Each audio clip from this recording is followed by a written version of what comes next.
Hope Channel is sponsored by the World Seventh-day Adventist Church. We believe in being people of the Word, people of prayer, people of deep study of the prophetic writings, people who love Jesus Christ, people who keep all the Ten Commandments, people who are compassionate, who respect others, the community, and world needs, people who live healthfully by avoiding tobacco, alcohol, unclean meats, drugs, and immorality. We believe in joy. We invite you to be a person of hope.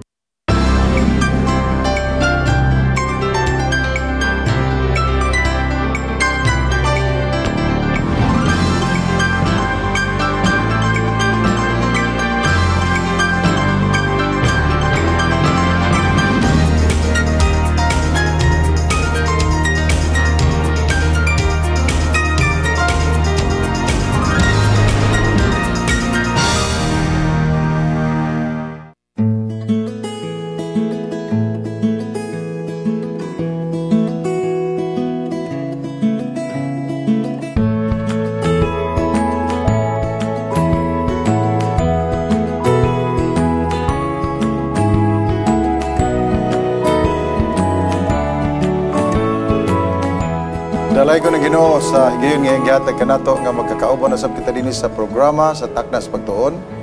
Og salamat nga ang Dios naghatag kanato pamaagi nga makauban nato ang ato mga bisita karon atong ipilay-laon niya human sa atong pagampo. Amahan nga langit nun, salamat sa pribileyo nga kami makatuno sab sa mga pulong ang balaod ug ang pakigsaad.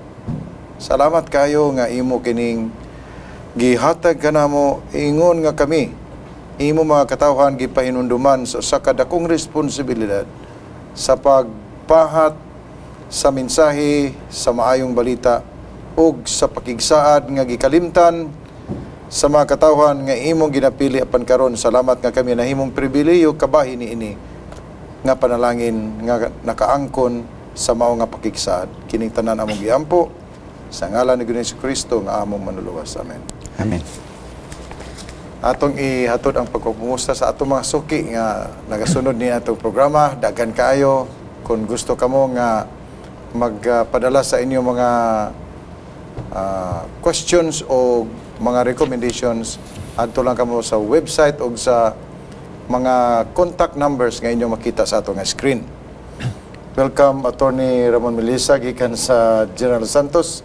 Salamat. Sa mga legislators magpapanday sa balaod sa the booming city, the booming city of the South. Booming pa pagyapon og samot og ka-booming karon, di ba? Booming pagyapon. Booming kaayo. Og sa ato ang kauban din sa Hope Channel si Attorney Sabati. Welcome Attorney. O Attorney Tagalogin. Yeah, welcome welcome sa ato ang programa. Welcome, Pastor. Wa ko nabantayan kini atong leksyon. Kanuna gyud dunay pulong balaod. Atong niagi atong gisgutan Christ, the law and the gospel. Karon, Christ, the law and the covenants. Giilis dan lag kapido. Kamay lang kayo nga kabahin covenants o bago na usab nga leksyon. Ug ang atong member verse diri makita sa Hebrehanon kapitulo 9 bersikulo 15 nagaingon sa niining katarungan si Ginoong Kristo mo'y tigpataliwala sa bag-o nga pakigsaad aron nga sila nga ginatawag makadawat sa saad sa walay katapusan nga panulundon. Karon nga siya namatay aron nga mahimong lukat og magahatag kanila sa kagawasan gikan sa sala nga ilang gihimo didto ilalom sa una nga pakigsaad. So karon guys gota karon og covenants o mga balaod. Tony Melisa, pila man day ka covenants kining naamay daan naapoy bag-o. So palihog tabangi mi diri aron nga mahatagan og linaw ang ato ang tigpaminaw og sunod niini. Maghisgota o pakigsaad, daghan gyud ang mabasa sa balaang kasulatan. Misa ang Ginoo, nakigsaad siya sa iyang katawhan, pero sa suma total, usara gyud. Pakigsaad lang yun na sa grasya. Okay. Pero lang, kung lagi umimong basahon, daghan kag mabasa, pero mga pamaagi lang ni sa Ginoo. Napon siguro sa mga writers. Sa niyaging simana, naghisgot ang Ebanghelyo. Hope Channel nga sigig padol ang Ginoo sa tao, ang tao pod mo'y Nagpalayo. tigpalayo. So pamaagi niya nga dili malimtan sa tao nga siya gyud do nagyoy katingalahan nga plano sa kaluwasan nga kinahanglan mahibalaan sa tao ug dawaton pod sa tao. So sa nagkanilain nga mga higayon, kalain nga mga sitwasyon o mga senaryo, dunay mga gibuhian siya nga pakigsaad ngadto sa pundok labi na gyud sa pundok Israelinhon. Pero mulong mo sangko ra gihapon na sa iyang yung kabubuton nga kung mahimo tanan yun maluwas. Amen. Sindot kay nga Ang dili masabtan kompanyero sa tao is kinibitang covenant ves ave contract. sa mga attorney. Breach of contract. Kining covenant pulong kini sa unang mga panahon Karaan. karaan. Covenant. Ang atong bago is kontrato. Bisan gani kining pulong pakigsaad sinibonong lawom ni Kontrata kaya pa na. kontrata. So it involves two persons. Agreement na lang. Diba? Agreement. Contract or agreement. Agreement. So kanang nag-ingon ang Ginoo nga ako kang padalanginan Abraham. Pero kondisyon nga si Abraham magahimo usab sa iyahang bahin Papel niya. ang iyang papel. Ang Dios manalangin pero may kondisyon. Ang kondisyon mao nga dool gid kanako. So a contract is a meeting of minds, balo na taniyana mga lawyers, between two persons or between two parties. Kining kontrata attorney nga giilisdan naman karon as a civil registrar. Sa una to, marriage contract. Amot nga giusab man nila mo na ginigiskutet nga usab-usab ang ining mga pangalan. Karon dili na marriage contract. Ano naman? Certificate of marriage. Oh. Dayon nadunggan ako ang wali nga I think Pastor Gulfan was trying to expose one of the best reasons nga nung giusab kay kontrata man gud. Makigminyo ka dayon tagaan kag contract. Diba marriage contract. Kung ikaw man siguro magbuot og unsay ngalan, Ang tinuod lang wala man na mabalhin. wala gyud. Oo. You see, ang marriage contract or a certificate of marriage, evidence of the vows that you have had. Di ba? Oh, nga ang lalaki higugmaon mo ang kining ang babae, ebidensya ra na siya. Okay. Actually kung imong basahon ang marriage contract wala nag-ingon diha nga gihigugma ba ang lalaki mahigugma ka kanang wala, no, it's not that. So it is a certificate. Nakuyawan magkukuha ng contract kay basin og may nga you should be within 25 years only. Kay kontrata ni expire ang contract nimo. Renewable. Renewable ang contract wala na siya. Well, so nani contract nga dili gid siya expire. Gigamit man nato ni dili mo lang ni kay kita rin naghimo ni bisan sa America marriage contract Contract kaya po, no? certificate of marriage. So wala may kaayo disagreement diha. Ang ato lang is this. Whether you call it in any name, the point is this. This is an evidence of your vows. Evidence siya. The evidence of your vow. So, certificate of marriage. But what I'm trying to say here in this lesson is contract or covenant. This involves two persons. Naghatag siya og kontrato sa Israel. Kinsa maning mga partidos din Dios og ing Israel. Israel. Unsa may ilang kontrato? Kining mga hambugiro nga mga Israelites ingon nila, sige, hibog balao diha Ginoo, tuman mi. You see? Oh, sige, himo na kog balaod. Gihimo ang papan nga bato. Ang mga sugo. Okay, tumanan ni. Sige, ilista niya. Among tumanon. Natuman ba? Dili ka tuman. Nakalimot sila. Oh, dili ka himo. Tauhanon dili ka tuman ni anak. Ang papel nila wa na tuman. Wala matuman. Pero sige nung iso, sige pa niya. O dili gani mo katuman. Sige.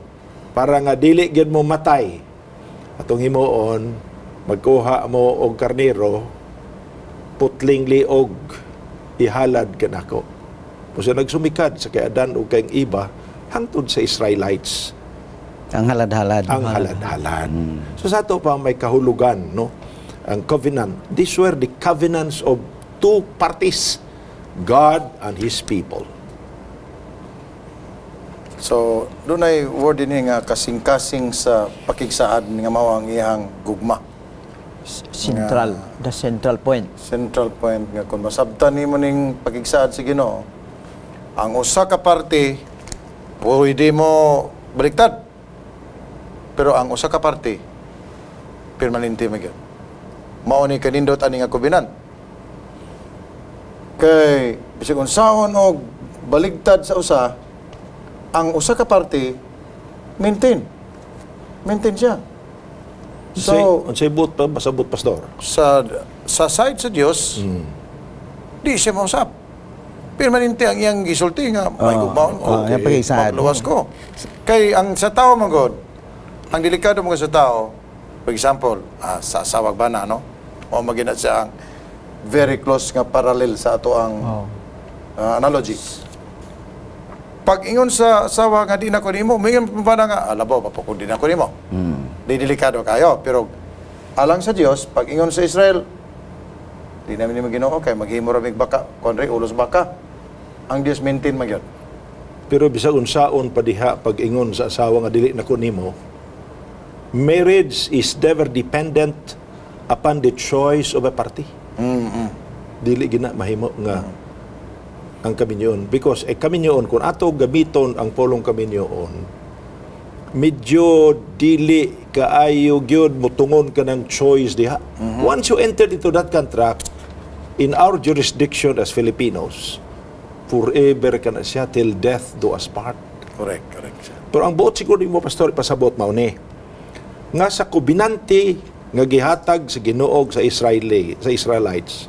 Ang Ginoo is reliable. Reliable siya. Ang iyang covenant constant. Oo. Sa to ang iyahang, because these are all covenants, no? Ang iyahang side Sa to side, perform. lagi, sa side niya. Ang tawag nila nga, you deliver, I will deliver, you pay. Ano na siya, no? Do this, do pasyas. Oh, yes. Do this, do do fasyas, do etc.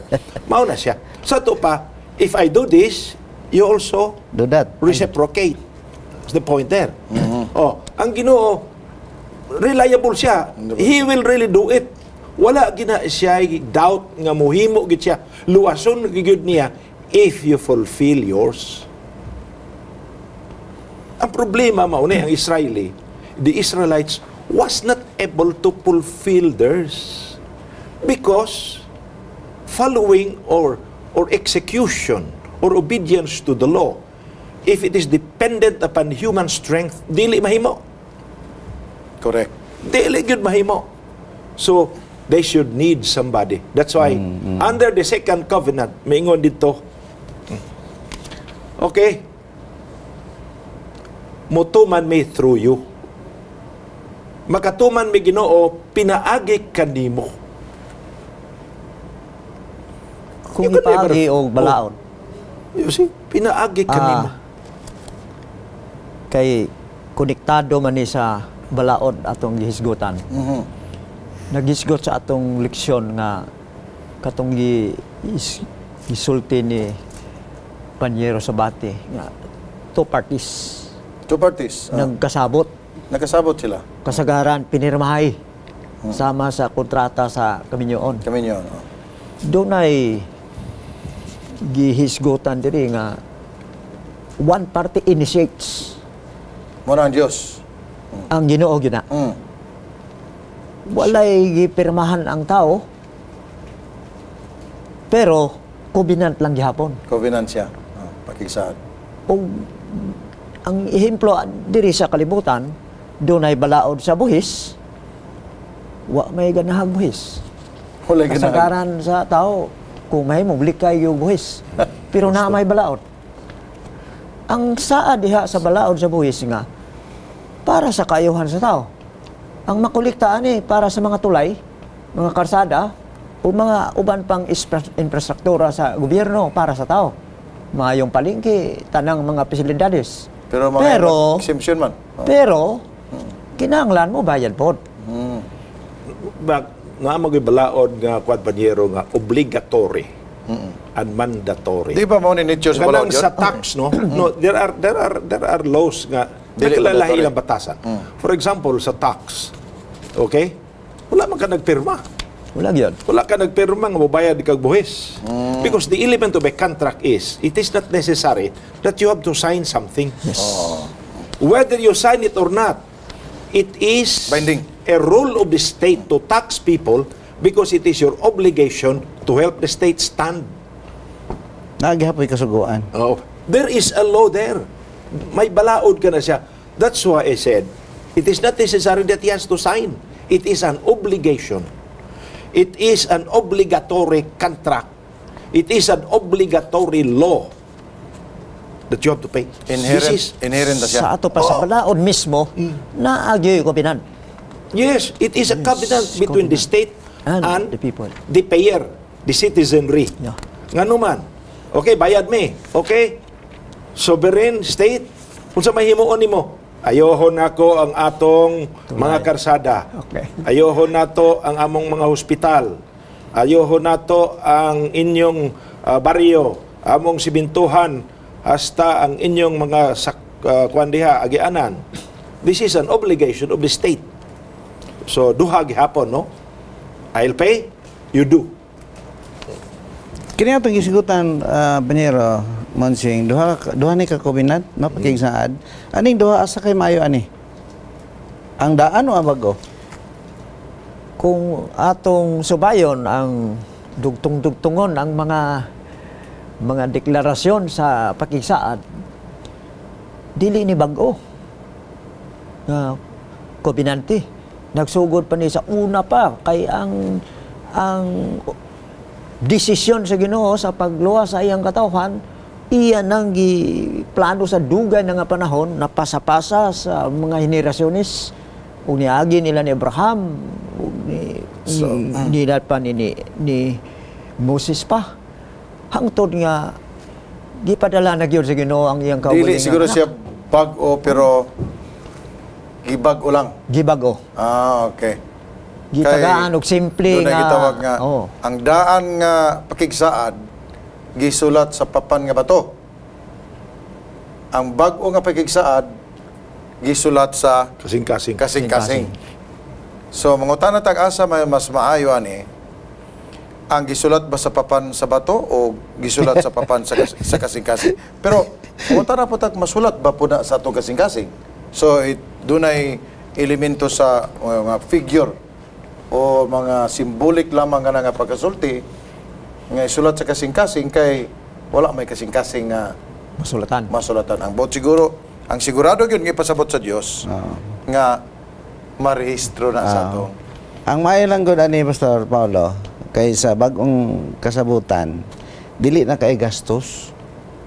Itong una, maghalad ka man. Personal, magdala kayo dito kung saan klaseng halad to.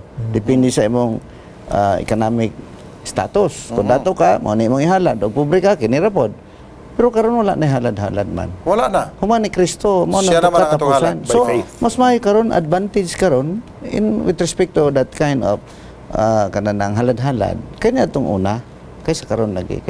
Ingon naman lang ron, tungod sa pagpakamatay ni Kristo, wala na tong niagi mga ladhalad nga ug sa ato karon pastilan makalisang gyud unta na bugat kay na ba hurot ay sa katurel. Mao na nga gipaundang wala gyud ga encourage sa Ginoo nga dunay sacrificial offering kada bang physical mura ka og mahimo kang flagellante, di ba? Kay usama na siya nga pamaagi nga ilagi kunong tumanon ang saad nga manaad sila nga magpabunal-bunal sila, magpasakit sila para sa ila ang margi-court nila ang favor sa Ginoo. Another one, no? Ang unang pagpakigsaad, it was the strength of a man to follow the law. Unya, kung dili gani sila katuman, halad sila. There are two aspects here that you have to see. First is humanly strength. Third is the look forward of the happening of an event that somebody will die on the cross. Mana faith by faith. Yes now? I see now? Whereas, under the new covenant, God said, I will write it in the pages of your heart. Meaning to say, I will put it into the pages of your remembrance. Everything there, the emotions, all the aspects of feelings is there. That, meaning to say, that it is not you and you alone who will comply with what is required of you to do. I will help you. And if you sin, and if you cannot, by faith, you look back. Because Jesus is there. He paid it already for you. So, mao na ang pamaagi. Ang daan pa nga pakigsaad, matawag ba nato nga landong sa bag-o nga pakigsaad? Forerunner? Mahinga na. Beginning of a process? Yeah. No, they are what we call two separate situations. They are two separate episodes. The first and the second are two different things, you see. Pero mas maayo siguro, attorney, kinahanglan nato may balaan kung naabay mga benepisyo makuha nato sa bagong pagigsaad. Kay benepisyo itong una-una, naabay benepisyo ani. Yes. So bala sa Episo Kapitulo 2, versikulo 6, doon ay gisulti din atong basahon din Kay, ngano man gyud nga atong tutukan og maayo ang bagong pagigsaad, unsa may benepisyo ani? So tanaw na to ang kay kini mga tao ra ba karon? Ano gitawag nga dili sila mo himo kun wala sila benefits. Tinuna. Muna nga matod pa sa ka-writer, basta pulong gani benefits, may unsa kuno diferensya sa benefits o budget. Budget. Kasagaran maura. Kasagaran gyud kuno ana basta imong past tense usara gyud kati ang benefit. Pero budget duha. Ana double budget usara benefit. Ana siya. Tanaw tadi sa Ephesians chapter 2 verse 6. Ephesians. Nara.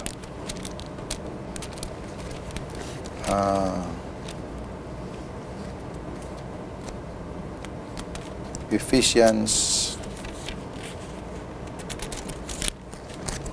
Kapitulo 2 versikulo 6 nagaingon dinhi o gi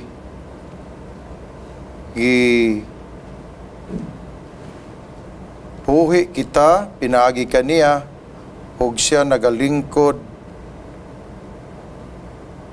og nagapalingkod kanato dina sa langitnon nga puloy-anan nga dapit pinaagi ni Ginoong si Kristo Hesus.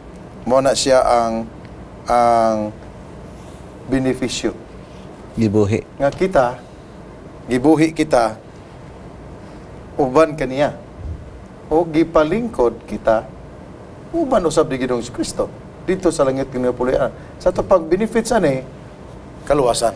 Kalawasan. The law cannot give salvation, the point there.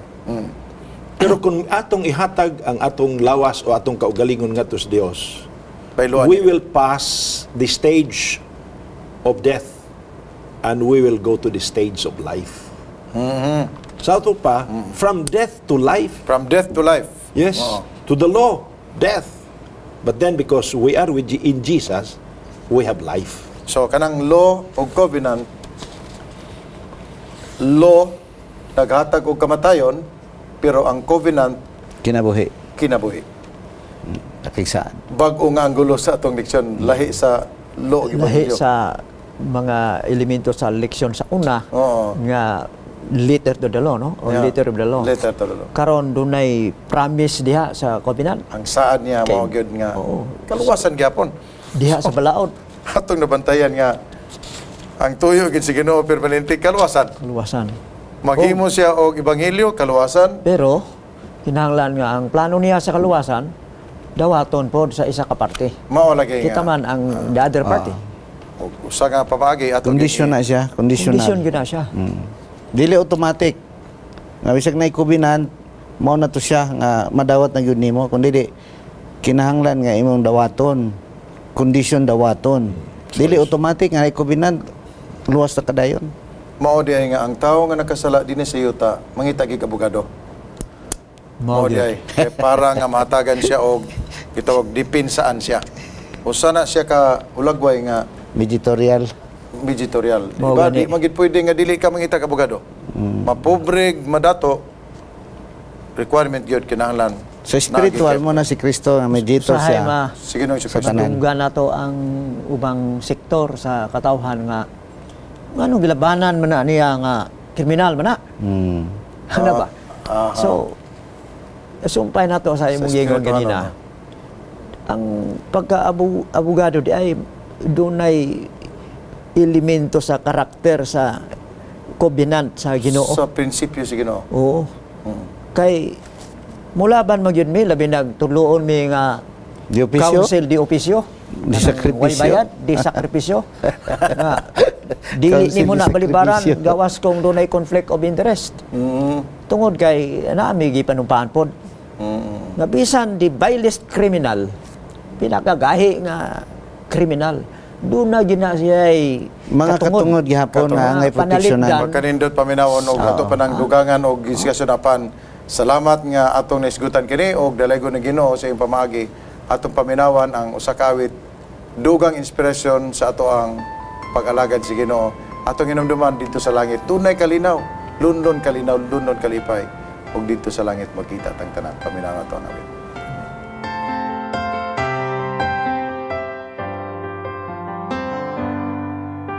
Subang kita magapanaw, dining kalibutan, atong hibaluan ang tanang kalistanan. Kita mahibalo kunon sa hinungdan, apan ang Diyos maoy nasayon dining tanan. Si Kristo ang paglaom, si Kristo ang abyan, siya maoy naghatag kanato dining tanan. Usa atong ituryan, atong kinabuhi, aron masiguro ang kaluwasan.